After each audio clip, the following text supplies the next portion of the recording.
Hello everyone. Today we from Group 3 are honored to give you a Chapter 10 presentation of the story A Village by the Sea. This presentation specifically aimed to summarize and talk about the Chapter 10 of that story as well.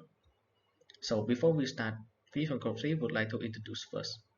First of all, we have Haithai Sakadaro, and then there's me, Komrotana, and then there's my other teammates, Dun Sutere and Ren Wotana.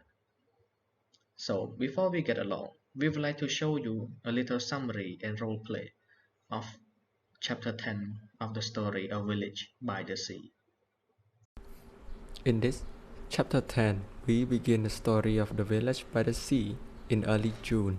This was best known for heavy rain season of the year in India.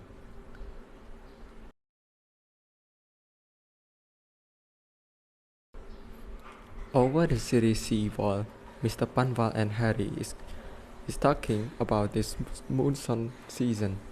Mr. Panval giving advice to Harry as to what expect and what is coming and what to prepare, and then they return back to their shop as usual.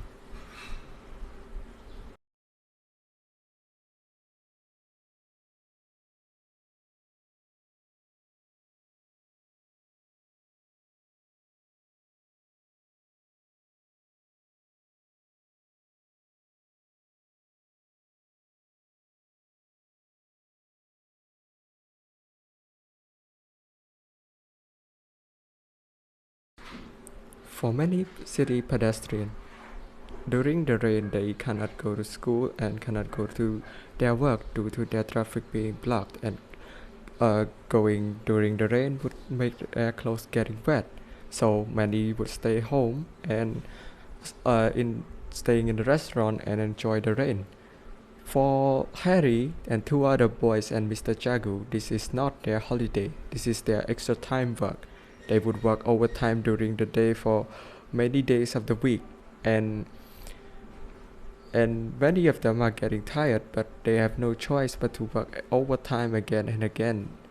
On they sometimes would work on a Sunday. This same thing also happened to everyone around the city.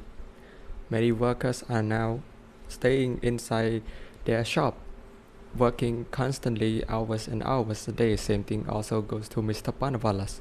Many customers are not really coming, but he has to work in his shop, around the shop. For many people, children especially, this is not the best time to go out. They would get sick, and they normally get sick every year, but for Harry, this year is like other years. One day, Mr. Jagu closing his shop, but he noticed Harry isn't feeling very well, and so he decided to have a conversation as to what Harry is having. And so he revealed that he have a bad symptom of getting cold. So Mr. Jagu decided to bring Harry over to his house so that he can bring Harry the next day to their hospital.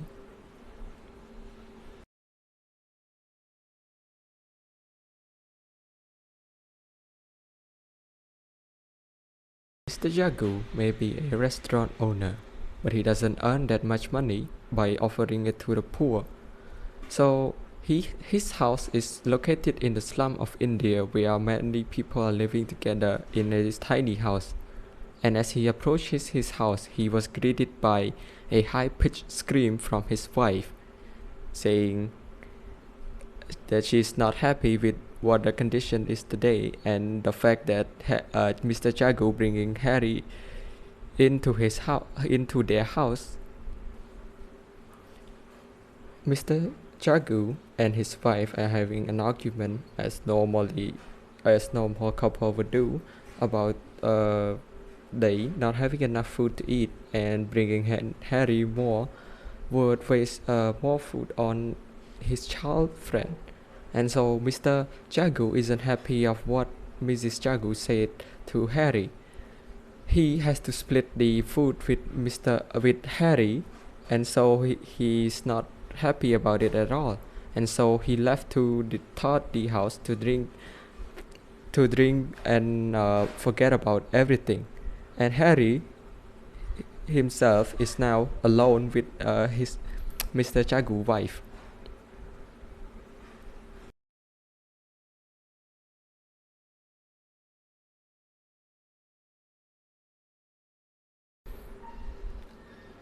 In the night, as the ambience settles, Harry is feeling like he's related to the situation at home. His dad would go out and drinking, leaving his mother and himself and his sister at home. They began to have a conversation on this. Harry asking Mrs. Jagu that is he always drinking every day? Mrs. Jagu replied, he isn't always drinking every day, but he's not the worst drinker. He only drinks on an occasion that he's worried and he's sad. Harry replied, my father drink every day, leaving me alone at home with my sister and my mother. And Mrs. Jagu later replied, let me guess, leaving children to starving and sick mother and being at home, just three of you? I can feel you. Now go to sleep, my son. Tomorrow we'll go to the hospital together. I'll bring my child too.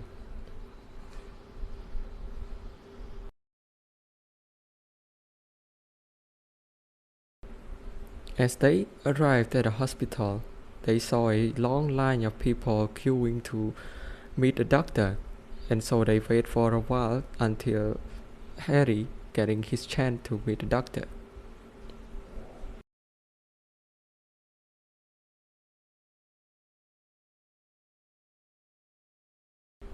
Now Harry is feeling pretty normal, coming back to work in the kitchen.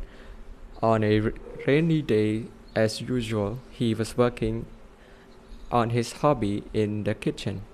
But in the meantime, he heard the news about 3 boats are sinking in Alikpa, which was his village, and where his people, his neighbor, the people he knew on that boat.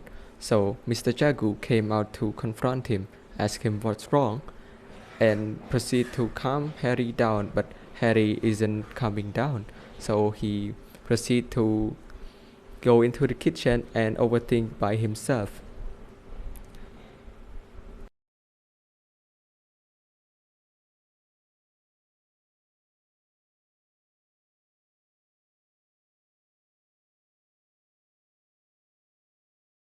Far away into the news, where the news take place, 3 of the fishing boats went down in a stormy weather caused by the monsoon. Many have been rescued by the Coast Guard, which was being spotted by Baiju. Many have been rescued, but some have not been rescued. Only God knows what happened to him or her.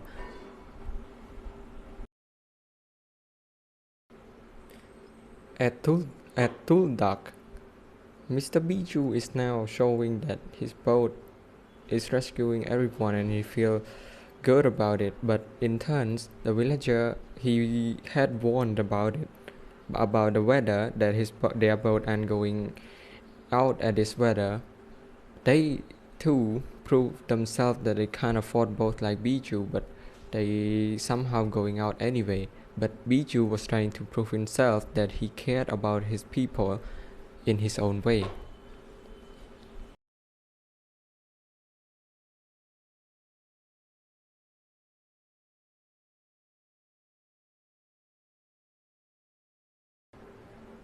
Meanwhile, at Harry and Leela's house, Mrs. Hirabai is now coming to their house and inform the girls about what happened at the dock.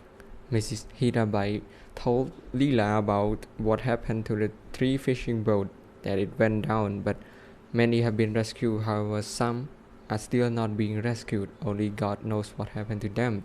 So, as she knows about this news about the village, she feels a little comfort inside her heart. At least Mrs. Hirabai cared about her, while the absence of her father and Harry, she Mrs. Haribai made her feel a little warmth.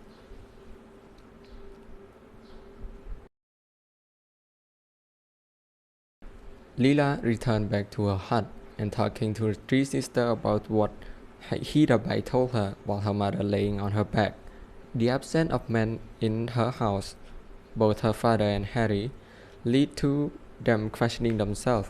When will Harry be back? And Lila replied, he can't come back now. The ferry is blocked due to monsoon. Perhaps he will come when the monsoon is over. Perhaps he will come at Elavite. And so the chapter 10 is now wrapping up with questioning when will Harry be back.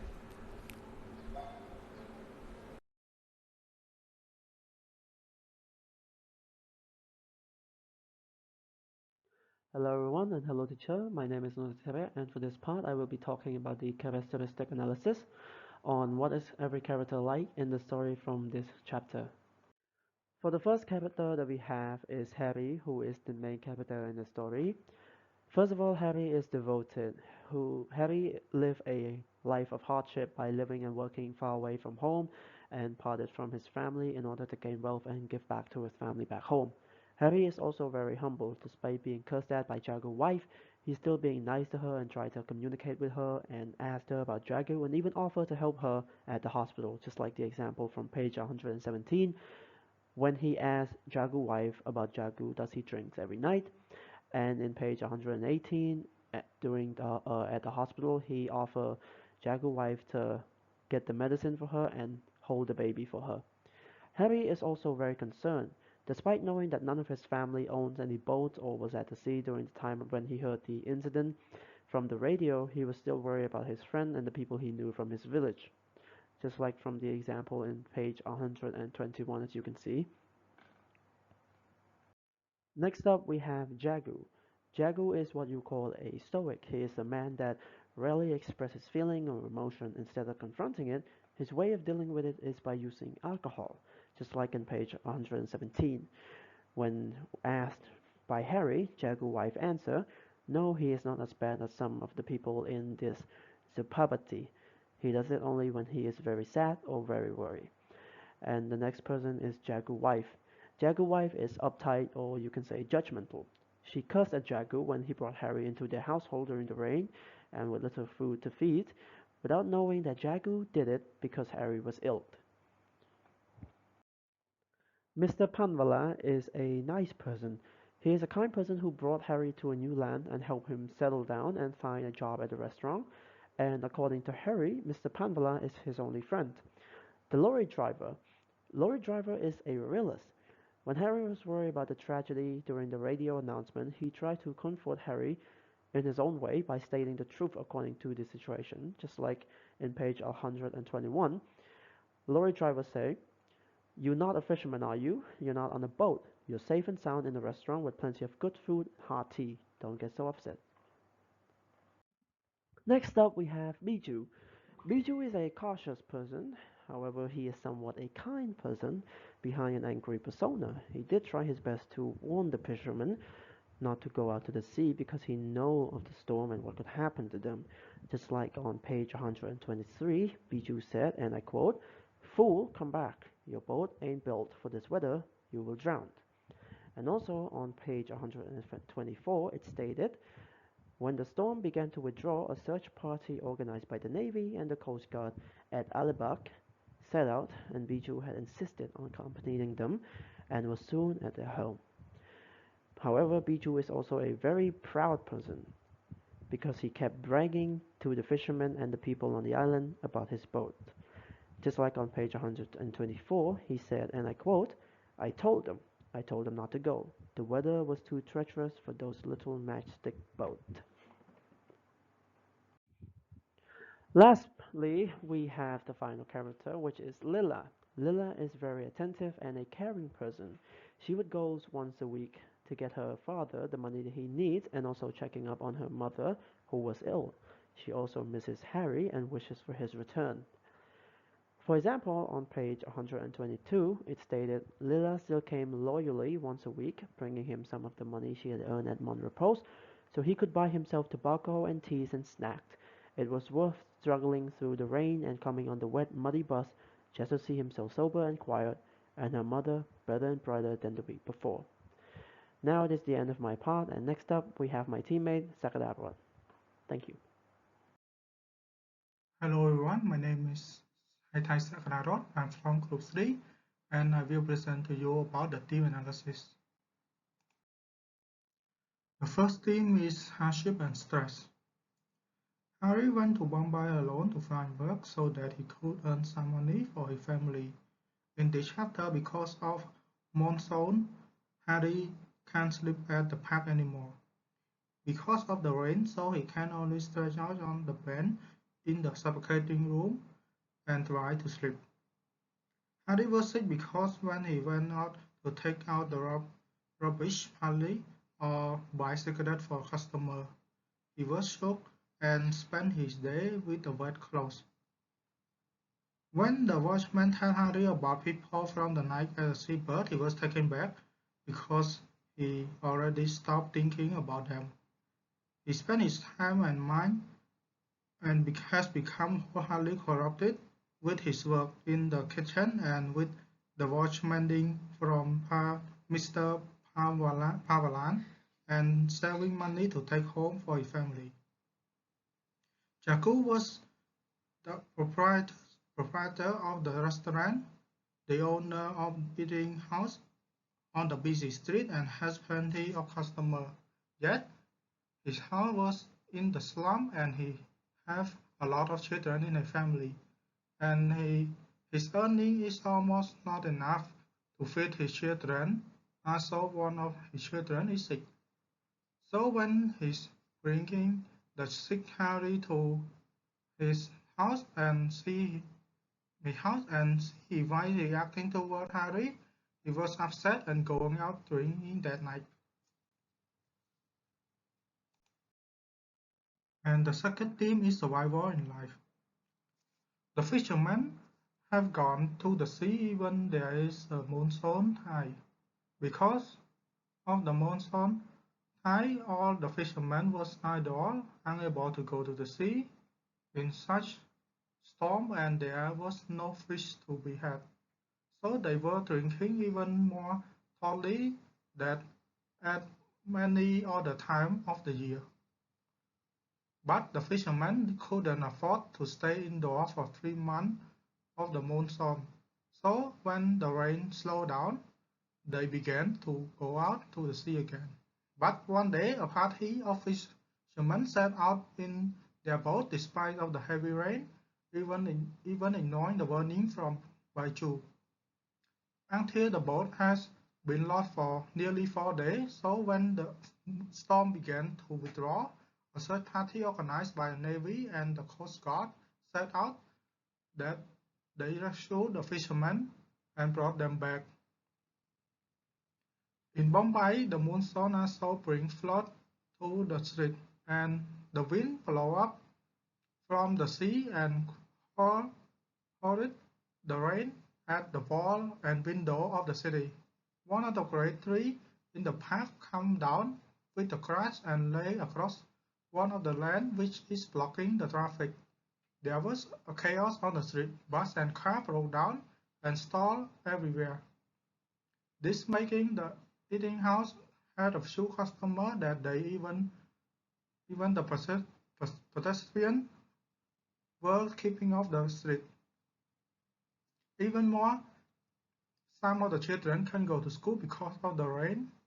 Sometimes, and the office worker who could not get to work because of the bus and train has stalled in the water that rose higher by the minute.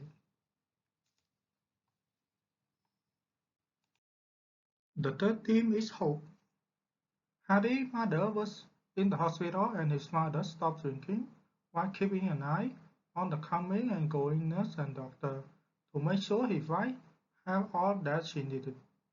Lila came by once a week to bring him some of the money that she had earned, so that he could buy himself some tobacco, tea, and snack. And the time went by. She see her father somber and quiet, and her mother better and brighter than the week before. This visit made her happy even though they all cried when they parted. Lila, Bella, and Kama was wondering why Harry hasn't come back yet, and they were hope that the monsoon will pass soon so that Harry can come back at Diwali. This is psychoanalytic decision theory. Uh, Psychoanalytic decision theory is the theory of personality organization and dynamic of the personality development. Psychoanalytic decision theory has three main points. It is ID, ego, and superego. The first psychoanalytic decision theory is of Jago. The idea of Jago is Jago get the medicine for Harry after Harry got sick from his work. And ego is Jago bring Harry home so that he can get the medicine for Harry. And for superego is Jago talk back to his wife angrily because she didn't want him to bring Harry back home. The second psychoanalytic decision theory is from Baichu. The idea is Baichu wanting to change and he wants them to improve their boat and method. The ego is Baichu tell the fishermen not to go to the sea because he know that their boat will be wrecked and they will be drowned if they went to the sea in that weather. The superego is Baichu tell the fishermen that their boat need to change because he know only boats with diesel engine can sail in that weather. And the final psychotic and criticism theory is from Harry. The idea Harry is Harry went to Bombay to work and sell money for his family.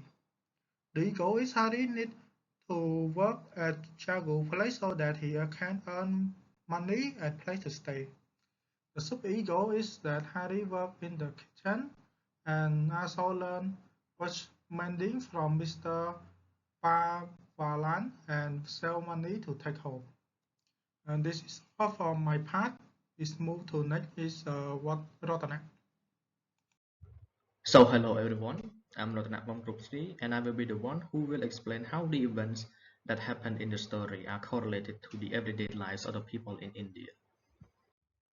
Now, for the first part, we will be looking at the lives of the people in Mumbai during the monsoon season. Now, when we look at the story, the monsoon that struck the city of Mumbai had put a lot of work into a halt. Not only that, the story showed us how the rain itself can be both a blessing and a curse at the same time. Well, what does that mean? So, when we pay close attention to this chapter specifically, we can see that the heat in the city was making normal tasks for a lot of people harder to do. However, when it started raining, everything seemed to calm down at first. And not only that, the rain in the story is different from what we usually have. Because in the story, it was the monsoon season that took place in the city of Mumbai. When it rained, the streets were flooded. The trash and debris on the street were also swept away by the rising water as well. This may look like a blessing at first. However, those debris would soon block up the waterways to the sewer. And to add more to that, the water from the sewer itself would come up instead of flowing down because the amount of water and the amount of rainfall itself that took place was too much for the sewer system to handle. This has put a lot of stop to many businesses, as we can see in the story itself as well, because people would rather choose to stay inside their house and under a roof over their head to avoid the storm from soaking them. This is an actual life for the people that lives in Mumbai during this monsoon season as well, because it is extremely hard for them to keep up with the rising water and the amount of rain that usually pour down on them during the monsoon season. And unexpectedly enough, the rain itself can be unpredictable at times, because one day it would be extremely hot and humid, The next day, it would start to rain and the rain itself does not stop. This also makes traveling around the city almost impossible for the people that lives there as well, because the rain itself would flood the street so high that sometimes the water level would go up to their hips. Now that we are done with the weather in India, part 2 we will look at the aspect of the lives of the people that lives in India, especially the super rich and the super poor. In the country of India, there are the super rich people and the super poor people living in the same city. While they both do live in the same city together, they however live separately in their own respective area and respective part of the city. They are the parts that are clean, luxurious and up to date with today's standard. There are also the super poor area, where many slums pop up and people usually go there to live as a way to survive. In this part, we will be compare the rich and the poor people of India that also lives in real life and also lives in the story. So, the first part we'll be looking at the poor people. For the poor people, their houses are made from scrap metals and any kind of material that they can find to build some kind of shelter for them to stay at night or during the monsoon. These shelters do not have any electricity and are in very bad shape for the people that lives in them as well. Not only that, when the actual monsoon hit the city, it is very hard for them to live because the rain itself would normally sweep down under their feet. Now when we look at the rich, however, we see that they are different from the poor. Their houses are stronger and safer than the ones that are in the slum. Not only that, they also have electricity and many top quality equipment for them to use for their everyday lives. And to top it all off, the rich people that lives in those houses do not have to worry about the rain that hit them during the monsoon season because their structure are already strong enough to withstand the wind and the rain. So how does these two things correlate in real life and also in the story? Well, in this chapter specifically, the way that the author show how the people are divided by their status and wealth are very severe and very clear for Harry when he was invited to Jagu's house. It was a shocking experience for him because he was not expecting the type of personal life and the personal side of Jagu's life that he would eventually see for himself. This would be shocking for us too because the differences between them are night and day, because the rich people in India especially are not affected like the poor people do when any kind of rain or especially the monsoon hit. We see that the rich people tend not to care about their homes when the monsoon hit because they are already rich enough to rebuild them, or they are rich enough to keep up the structure for a very long time. For the poor, however, they had to find scrap and other washed up material for them to build houses out of because they are too poor to afford any kind of workers and especially strong materials to build for their homes.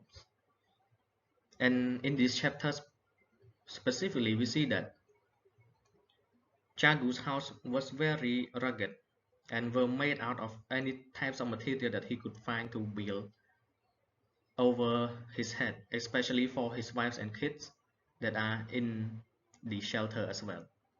Not only that, when it rains, the mud and the rainwater would usually run under their bed and sometimes over parts of their house because the water would be too much for the house to handle as well.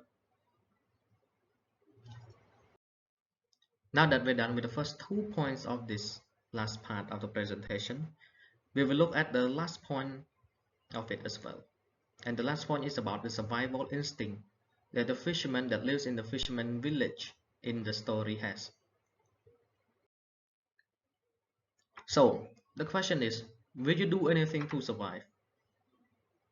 In the story, the fishermen that lives in their village are very poor, and not only that, most of their fishing boats do not have any diesel engine because they are too poor to afford one for their own boats, and they usually rely on the sail that they have for their boat or by rowing with their own strength.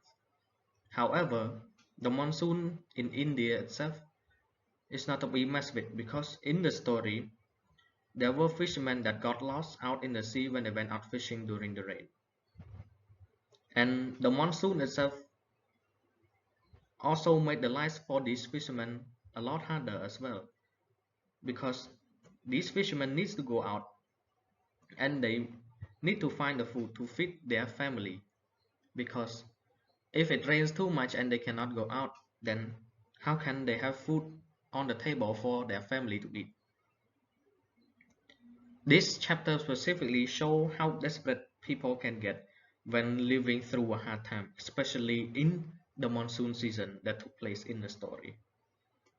When we look at the realized factor, however, this situation we can see that the willingness to survive during any kind of hardship that exists in the real world are the main force that keeps a lot of people alive, especially the ones that are too poor to support themselves.